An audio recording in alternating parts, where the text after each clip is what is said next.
Chapter 3, Part 2. And so Carlson has just taken the dog out of the room. Let's see.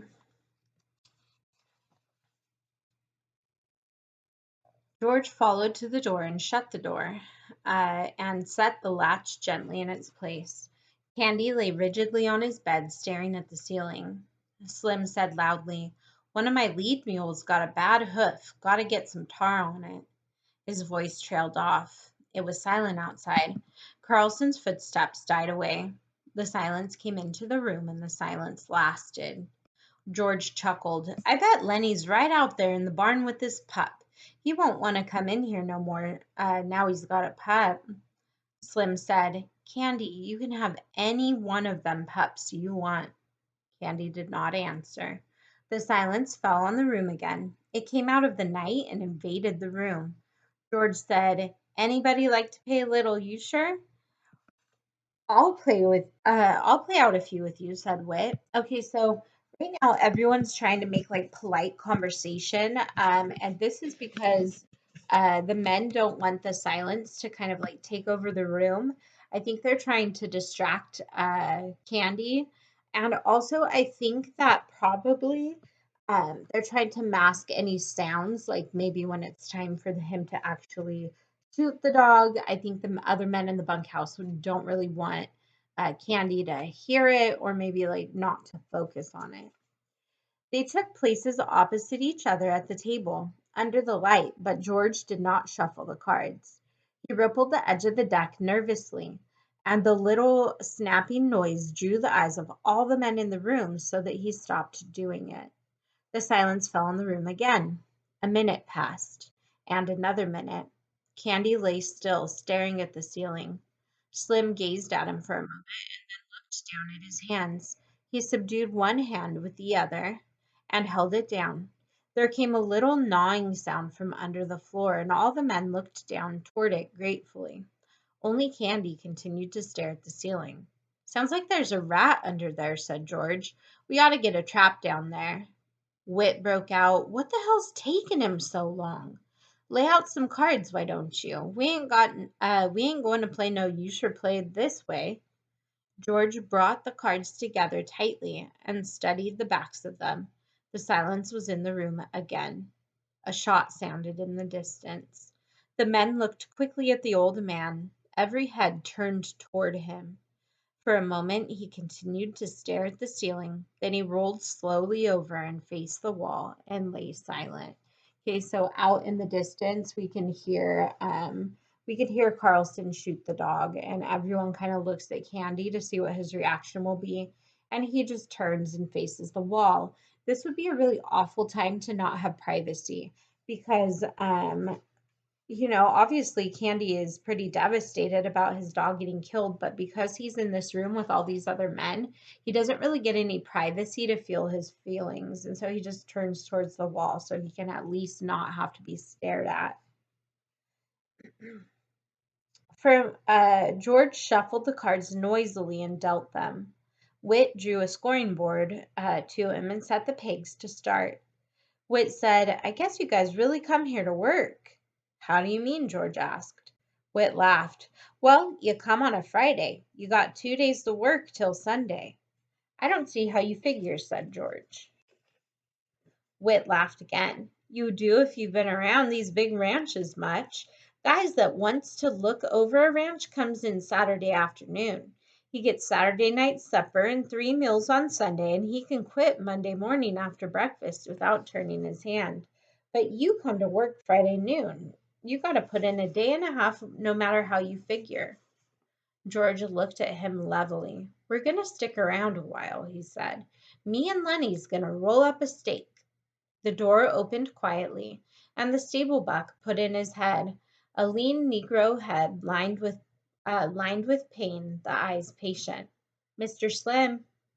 Slim took his eyes from old Candy. "Huh? Oh, hello, Crooks. What's the matter?" "You told me to warm up tar for that mule's foot. I got it warm." "Oh, sure, Crooks. I'll come right out and put it on." "I could do it if you want, Mr. Slim."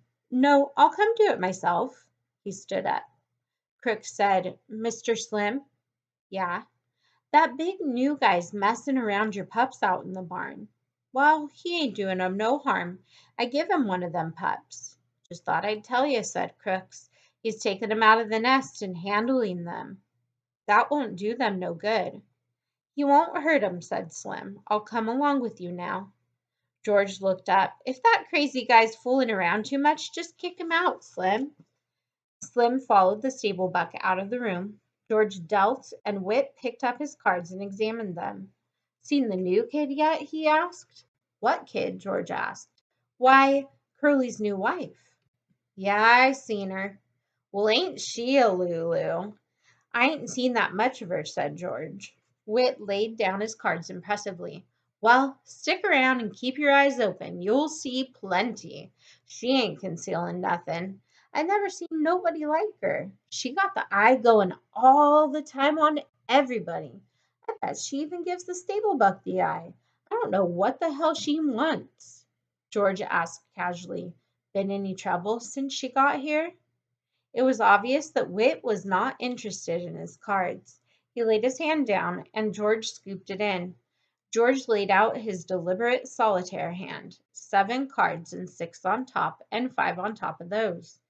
Whit said, I see what you mean. No, they ain't been nothing yet. Curly's got yellow jackets in his drawers, but that's all so far. Every time the guys is around, she shows up. She's looking for Curly, or she thought she left something laying around and she's looking for it. Seems like she can't keep away from guys. And Curly's pants is just crawling with ants, but they ain't nothing come of it yet. Okay, so this is Wit is kind of like confirming what we already talked about, which is that Curly's wife likes the attention from the men and she also likes to check the men out. So she's always kind of like wandering around saying she's looking for her husband when really she just wants to see what all the guys are up to. Okay, so let's see. And Wit obviously is the type that likes to gossip. George said, she's going to make a mess. There's going to be a bad mess about her. She's a jailbait all set on the trigger. That Curly got his work cut out for him. Ranch with a bunch of guys on it ain't no place for a girl, especially like her. Whit said, if you got ideas, you ought to come in town with us guys tomorrow night. Why? What's doing? Just the usual thing. We go into old Susie's place. Hell of a nice place. Old Susie's a laugh, always cracking jokes, like she says when we come up on the front porch last Saturday night. Susie opens the door and then she yells over her shoulder, Get your coats on, girls, here comes the sheriff. She never talks dirty, neither. Got 5 girls there. Okay, so the place that Wit is talking about is actually like a brothel, like a place for men to go to get prostitutes. And so Wit is inviting George to come in to town with them and go check out this place. What's it set you back? George asked. 2.5. You can get a shot for 2 bits. Susie got nice chairs to sit in, too. If a guy don't want to flop, why, he can just sit in the chairs and have a couple or 3 shots and pass the time of day. And Susie don't give a damn. She ain't rushing guys through, kicking 'em out if they don't want to flop. Might go in and look the joint over, said George. Sure, come along. It's a hell of a lot of fun, her cracking jokes all the time. Like she says one time, she says, I've knew people that if they got a rag rug on the floor and a Cupid doll lamp on the phonograph, they think they're running a parlor house. That's Clara's house she's talking about. And Susie says, I know what you boys want, she says. My girls is clean, she says. And there ain't no water in my whiskey, she says. If any of you guys want to look at a Cupid doll lamp and take your own chance getting burned, why, you know where to go. And she says, there's guys around here walking bow-legged because they like to look at Cupid doll lamps. Okay, so Clara is talking about her competitor's brothel, and she's saying that her own girls are clean. She doesn't water down her alcohol, and so the men better keep coming to her place instead of going to the competitor.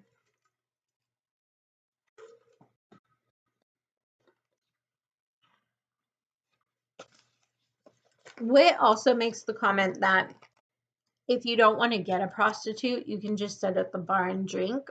and just hang out with all the other men. So George says, maybe I'll go. Maybe I'll go check out the place.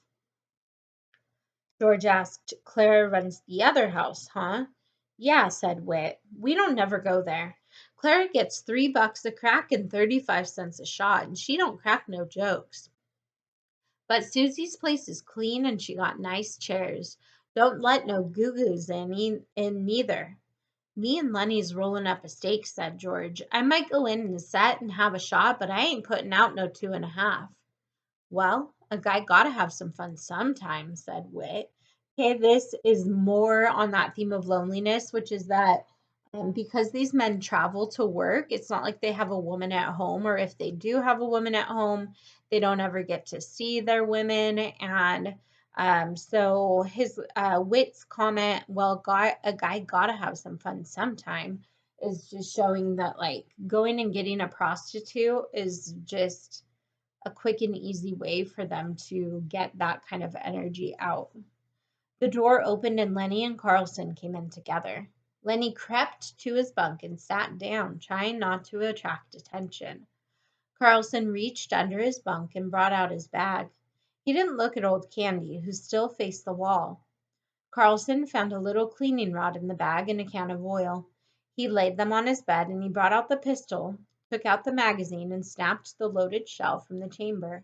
Then he fell to cleaning the barrel with the little rod. When the ejector snapped, Candy turned over and looked for a moment at the gun before he turned back to the wall again. Okay, so Carlson comes in from shooting Candy's dog and he starts cleaning his gun right there in front of everybody. I don't know, like I thought that detail was a little bit insensitive because Candy's already so upset and now he has to see the gun that killed his dog just being cleaned right there beside him. Carlson said casually, Curly been in yet?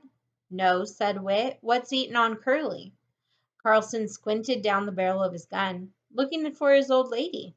I seen him going around and around outside. Whit said sarcastically, he spends half his time looking for her and the rest of the time she's looking for him. Curly burst into the room excitedly.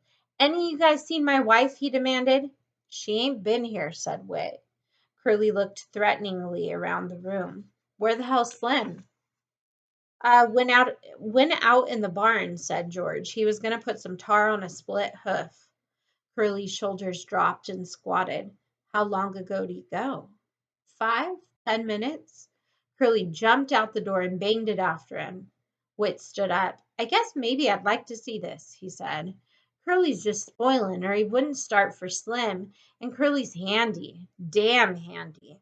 Got in the finals for the Golden Gloves. He's got newspaper clippings about it, he considered. But just the same, he better leave Slim alone. Nobody don't know what Slim can do.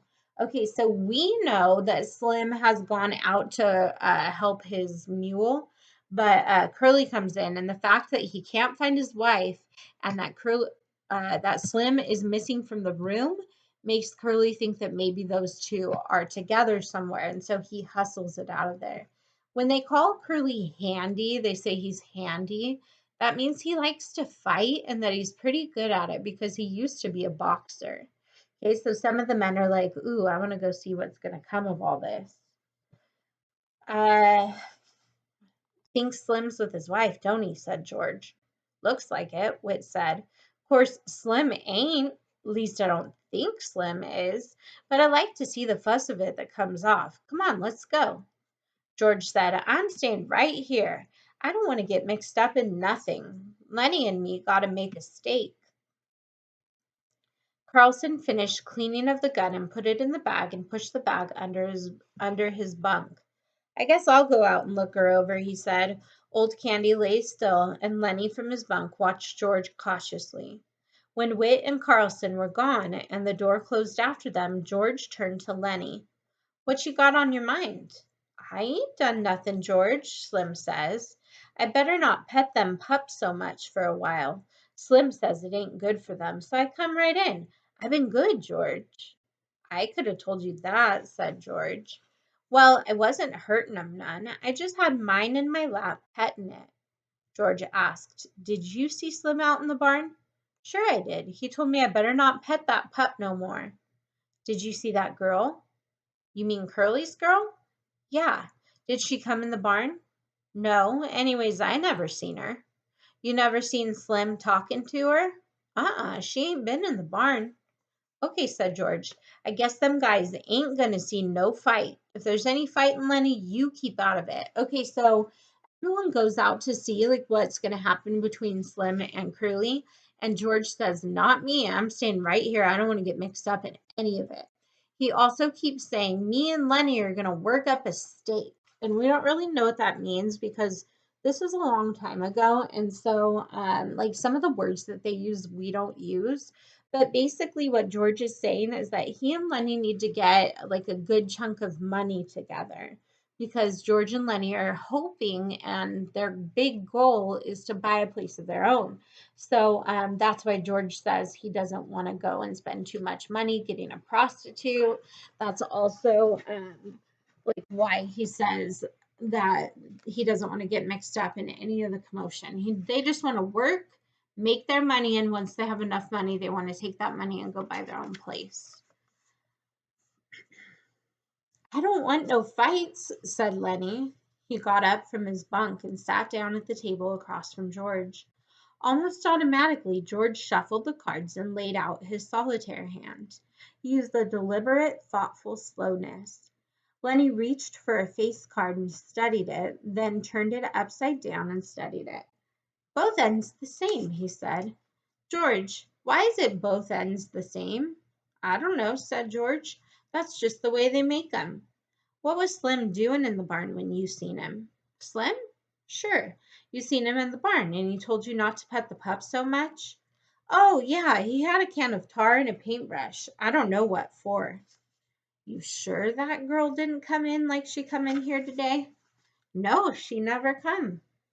George sighed. You give me a good whorehouse every time, he said.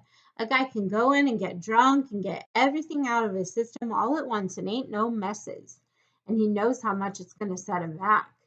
These here gel baits is just set on the trigger of the hoosgow. Okay, so basically what George is saying right now is that women are trouble. And if he's going to need a woman, he's just going to like go and get a prostitute and get it over with. He doesn't want to get mixed up with a woman because he says they're trouble. I personally don't know what the heck he means, and that's rude. Okay, so let's see what's going to go on here. So don't forget, too, that Candy is still in the room. He's just laying with his back to them. And so George and Lenny assume that maybe Candy's not even listening to them. Lenny followed his words admiringly and moved his lips a little to keep up. George continued, You remember Andy Cushman, Lenny? Went to grammar school? The one that his old lady used to make hotcakes for the kids, Lenny said. Yeah, that's the one. You can remember anything if there's something to eat in it. George looked carefully at the solitaire hand. He put an ace on his scoring rack and piled a 2, 3, and 4 of diamonds on it. Andy's in San Quentin right now on account of a tart, said George. Lenny drummed on the table with his fingers. George? Huh? George, how long is it going to be till we get that little place and live on the fat of the land and rabbits? I don't know, said George. We got to get a big stake together. I know a little place we can get cheap, but they ain't giving it away. Old Candy turned slowly over. His eyes were wide open. He watched George carefully. Then he said, Tell about that place, George. I just told you last night. Go on, tell again, George. Well, it's 10 acres, said George. Got a little windmill, got a little shack on it, and a chicken run. Got a kitchen, orchard, cherries, apples, peaches, cots, nuts, got a few berries. There's a place for alfalfa and plenty of water to flood it. There's a pig pen. And rabbits, George. No place for rabbits now, but I could easily build a few hutches, and you could feed alfalfa to the rabbits. Damn right I could, said Lenny. You damn right I could. Okay, so notice when Lenny's excited, he cusses. And the times that he gets the most excited are when they're talking about this little place that they want to buy together. George's hand stopped working with the cards. His voice was growing warmer. And we could have a few pigs. I could build a smokehouse like the one Grandpa had, and when we kill a pig, we can smoke the bacon and the hams and make sausage and all that. And when the salmon run upriver, we could catch 100 of 'em, salt 'em down or smoke 'em. We could have them for breakfast. They ain't nothing so nice as smoked salmon. When the fruit come in, we could can it, and tomatoes. They're easy to can. Every Sunday we'd kill a chicken or a rabbit. Maybe we'd have a cow or a goat. And the cream is so damn thick you gotta cut it with a knife and take it out with a spoon. Lenny watched him with wide eyes, and old Candy watched him too. Lenny said softly, "We could live off the fat of the land." Okay, so what he means by we could live off the fat of the land is what George was just talking about like growing their own food, raising their own cattle and chickens and things like that, growing all the vegetables and fruits that they want, and they're just going to live off the fat of the land. Sure, said George. All kinds of vegetables in the garden, and if we want a little whiskey, we can sell a few eggs or something, or some milk. We just live there. We belong there. There wouldn't be no more running around the country and getting fed by a Jap cook. No, sir, we'd have our own place where we belonged and not sleep in no bunkhouse. Tell about the house, George, Lenny begged. Sure, we'd have a little house and a room to ourselves. Little fat iron stove, and in the winter we'd keep a fire going in it. It ain't enough land, so we'd have to work so hard, maybe 6, 7 hours a day. We wouldn't have to buck no barley 11 hours a day, and when we put in a crop, why we'd be there to take the crop up. We know what come of our planting. And rabbits, Lenny said eagerly. And I'd take care of 'em. Tell how I do that, George. Sure. You'd go out to the alfalfa patch and you'd have a sack. You'd fill up the sack and bring it in and put it in the rabbit cages. They'd nibble and they'd nibble, said Lenny, the way they do. I seen 'em. Every 6 weeks or so, George continued, them does would throw a litter, so we'd have plenty rabbits to eat and to sell. And we'd keep a few pigeons to go flying around the windmill like they'd done when I was a kid. He looked raptly at the wall over Lenny's head. And it would be our own, and nobody could can us. If we don't like a guy, we can say, "Get the hell out," and by God, he's got to do it. And if a friend come along, why, we'd have an extra bunk, and we'd say, "Why don't you spend the night?" And by God, he would. We'd have a setter dog and a couple of striped cats, but you got to watch out them cats don't get the little rabbits. Lenny breathed hard. You just let 'em try to get the rabbits. I'll break their damn necks. I'll